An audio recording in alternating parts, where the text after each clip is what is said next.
Sa pagkakataong ito ay dadalhin tayo ng ating kwento sa South Korea. Isang bansang kilala sa makulay nitong lungsod, tahimik na mga komunidad at modernong pamumuhay.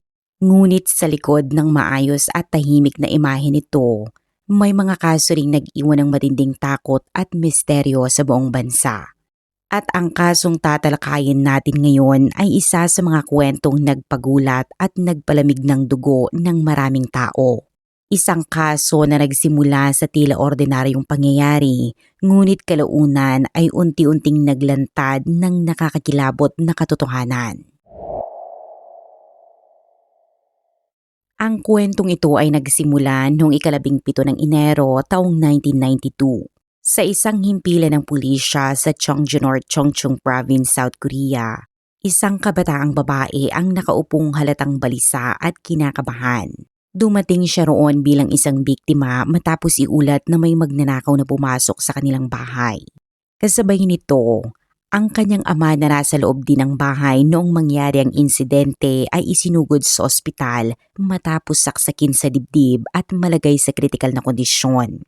Makalipas ang ilang sandali, lumapit ang lead investigator sa babae upang ibigay ang pinakabagong impormasyon tungkol sa kalagayan ng kanyang ama.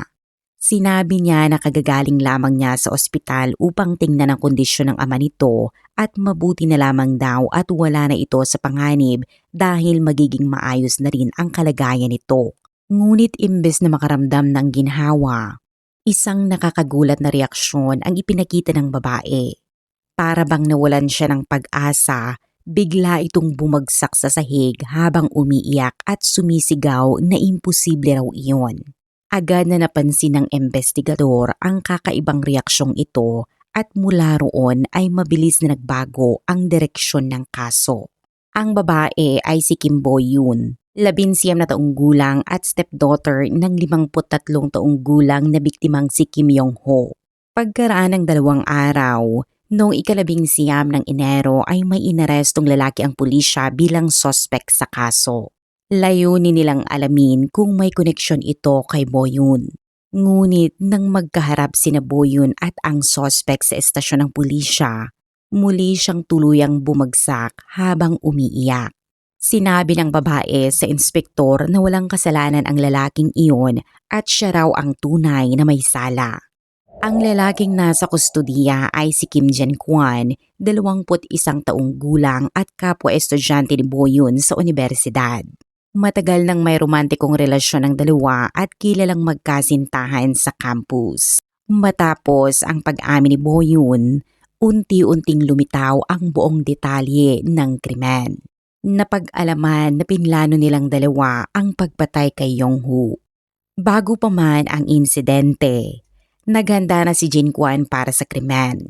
Isang araw bago pa ang pagpatay, bumili na siya ng kitchen knife, industrial tape at gloves sa Changdong Market sa Seoul. Pagkatapos noon, bumiyahe siya papuntang Cheongju kung saan nakatira si Bo-yoon at ang pamilya nito. Kinagabihan, nag-usap ang magkasintahan sa telepono at nagkasundong isagawa ang plano bandang 1:30 ng madaling araw. Nang dumating ang itinakdang oras, lihim na binuksan ni Bo-yoon ang pintuan ng bahay upang makapasok si Jae-kwon. Isa siyang athletic na estudyante na matangkad at malakas ang pangangatawan. Diretso siyang nagtungo kay Yong-ho na nooy lasing na lasing at mahimbing nang natutulog.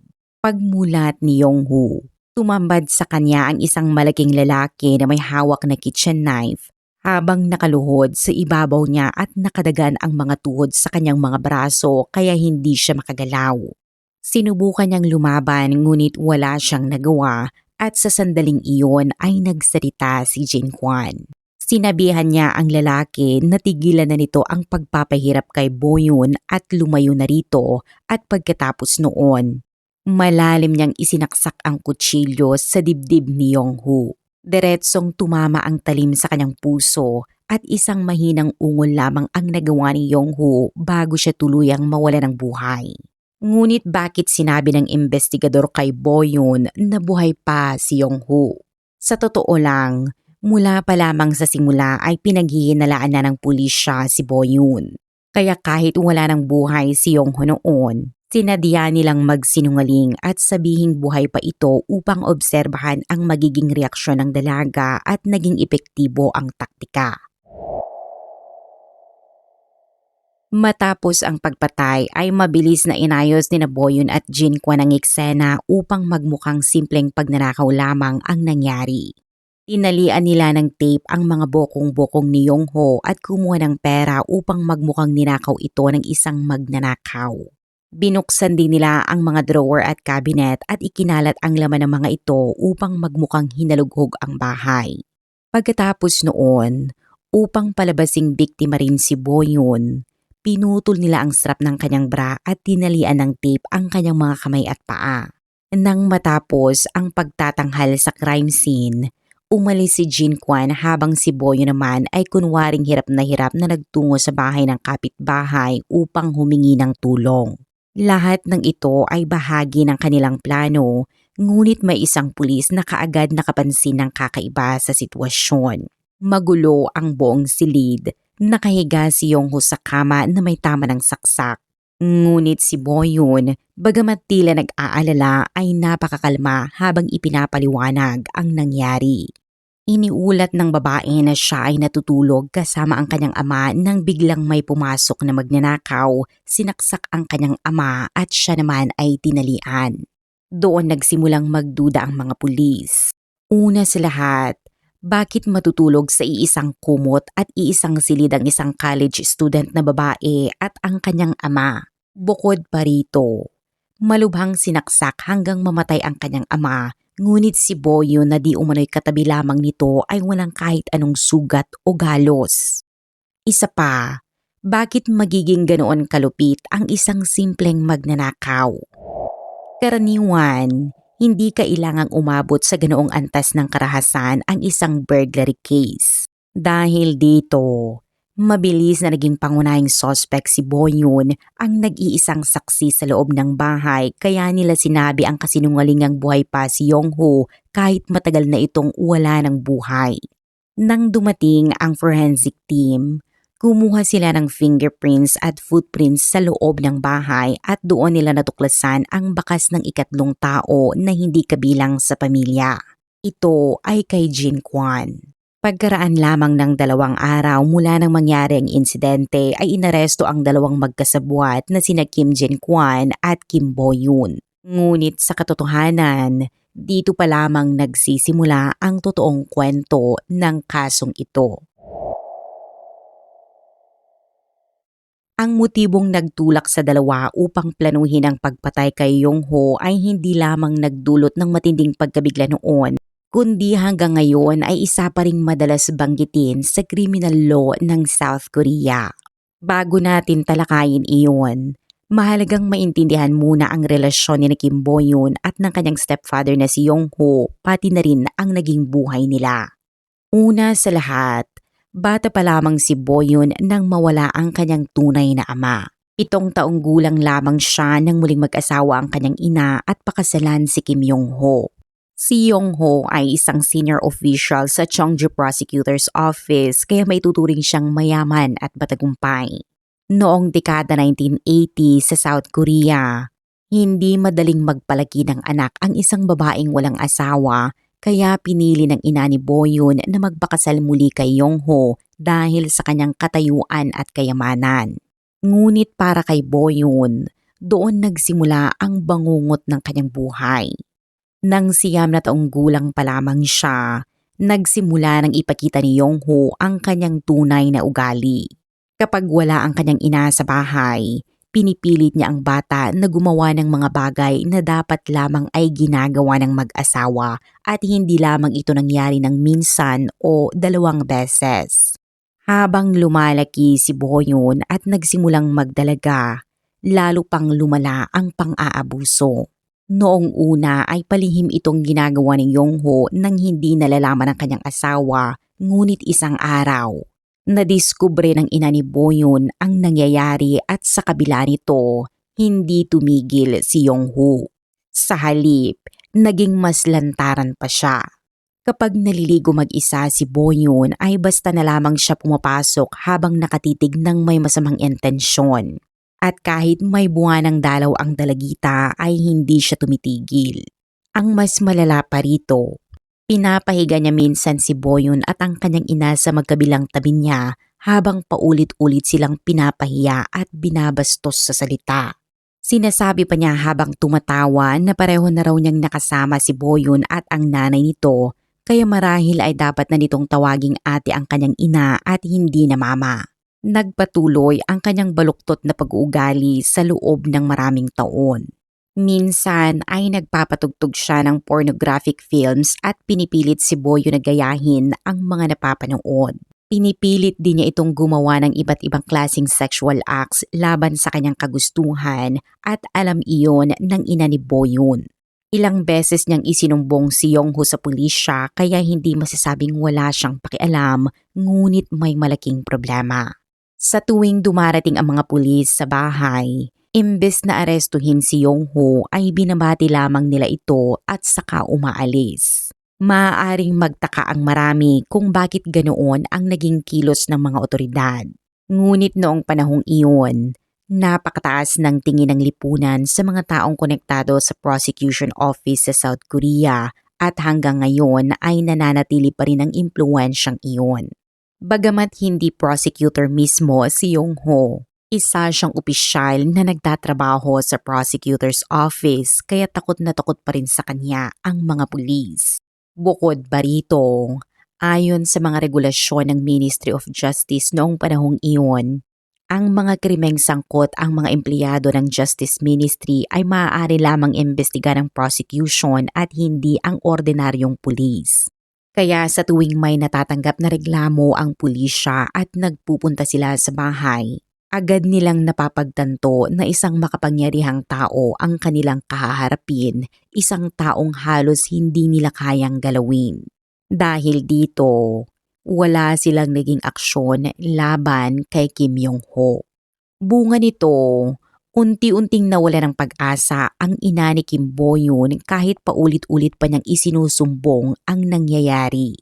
Sa bawat pagtatangka niyang humingi ng tulong ay paulit-ulit din siyang nabibigo at nagpatuloy ito sa loob ng 12 taon. 12 taon na walang tigil na pang-aabuso. Sa buong panahong iyon, walang ipinakitang pagsisisi si Yongho habang patuloy niyang pinapahirapan at inaabuso si Boyun. Maaaring itanong ng marami kung bakit hindi na lang sila tumakas o bakit hindi na lang nila iwan ang bahay. Tungkol naman dito, may paliwanag ang isang psychologist. Kapag ang isang tao ay matagal nang nakakaranas ng matinding takot at kawalan ng pag-asa, unti-unti raw nabubuo sa biktima ang isang uri ng slave mentality kung saan nawawala na sila ng lakas ng loob kahit isipin man lang ang pagtakas. Sa katunayan, madalas umanong sabihin ni Yongho sa kanila na wag silang gagawa ng kalokohan dahil hawak niya ang buong investigative network ng prosecution.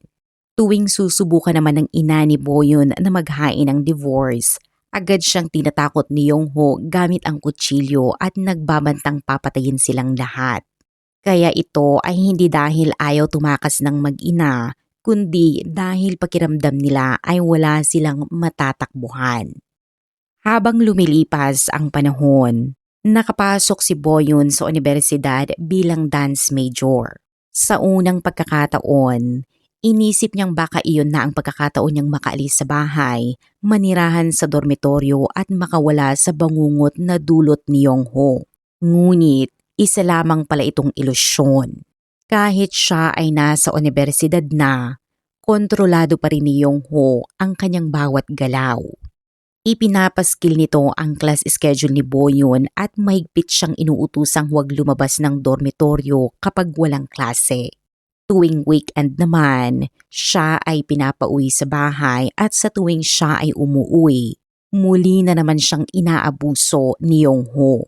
Pagkatapos noon, dumating sa buhay ni Boyun ang isang taong naging mahalaga sa kanya at ang pangalan niya ay Kim Jin-kwan. Sa unang pagkakataon, Nagkaroon si Boyun ng taong mapagsasabihan ng kanyang nararamdaman, isang taong masasandalan niya. Ngunit kahit ang simpleng pakikipagrelasyon ay hindi niya magawang malaya. Palaging balisa at takot si Boyun at isang araw ay nagpumilit si Jinqua na malaman kung ano talaga ang bumabagabag sa kanya.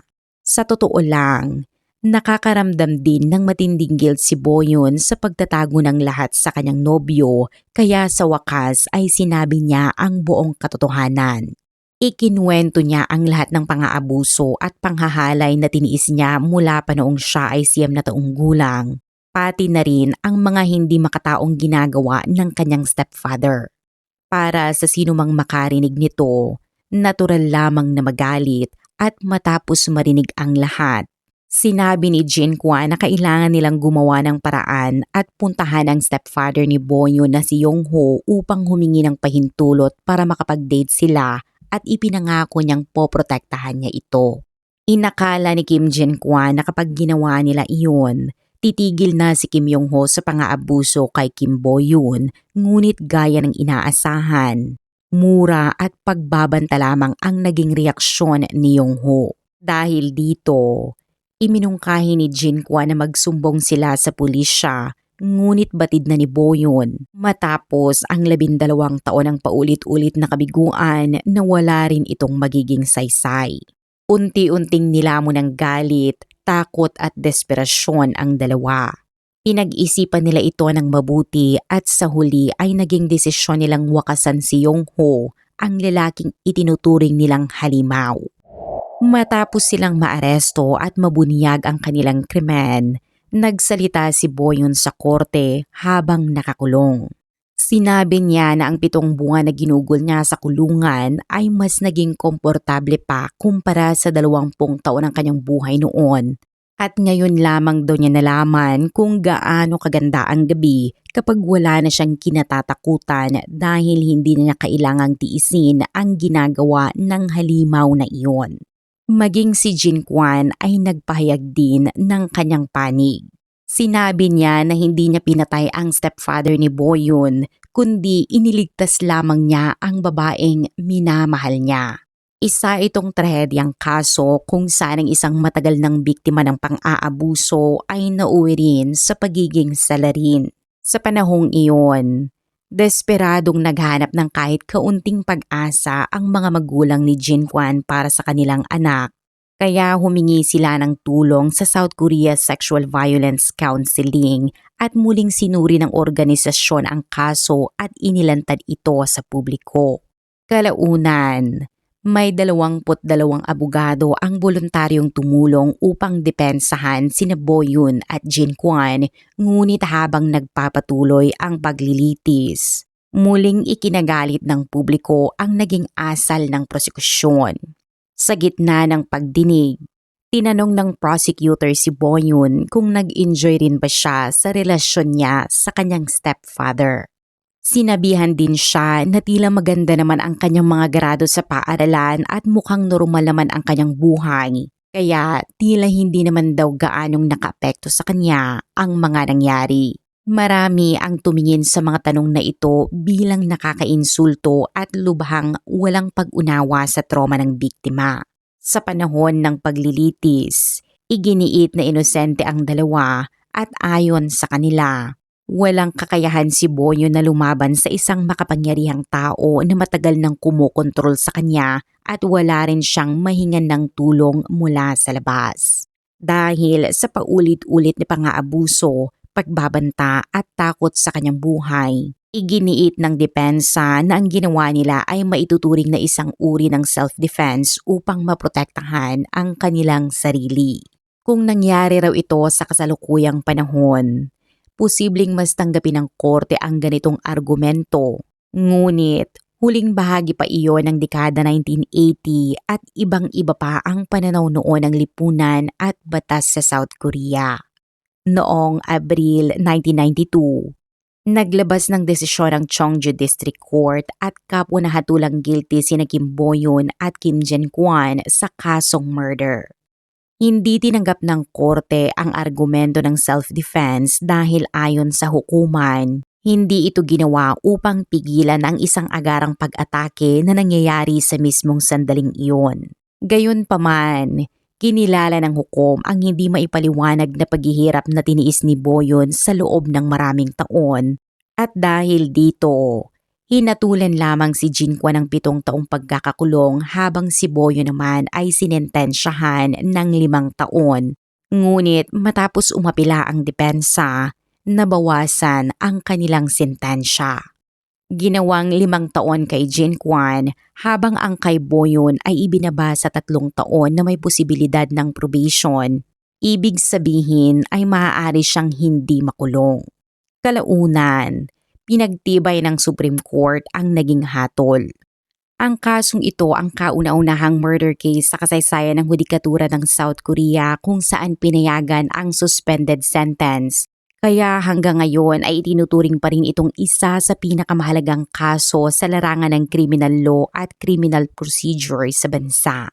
Isa rin ito sa mga unang kasong nagbukas ng malawakang pampublikong diskusyon tungkol sa sexual abuse sa loob ng pamilya, na noong panahong iyon ay madalas itinatago at hindi na pag-uusapan. Sa kabila ng patuloy na pag-iral ng mga kaso ng sexual violence sa loob ng pamilya hanggang sa kasalukuyan, nananatiling hamon ang konserbatibong pananaw ng lipunan na kadalasang nagiging dahilan upang ito ay maitago. Sa kabilang banda, ang kasong ito ay isa sa mga unang pagkakataon na lantaran itong natalakay sa South Korea. Ayon sa mga ulat, matapos magsilbi si Jinquan sa kanyang sentensya, naghiwalay rin sila ni Boyon dahil sa takot na ang kanilang pagsasama ay patuloy lamang na magpapalala ng trahedyang kanilang pinagdaanan. Samantala, agad na binisita ni Boyon ang mga magulang ni Jinquan matapos siyang makalaya at humingi ng tawad habang umiiyak. Ngunit sa halip na sisihin siya, pinatahan siya ng mga ito at sinabing hindi nito kasalanan at mabuhay siya ng maayos simula ngayon.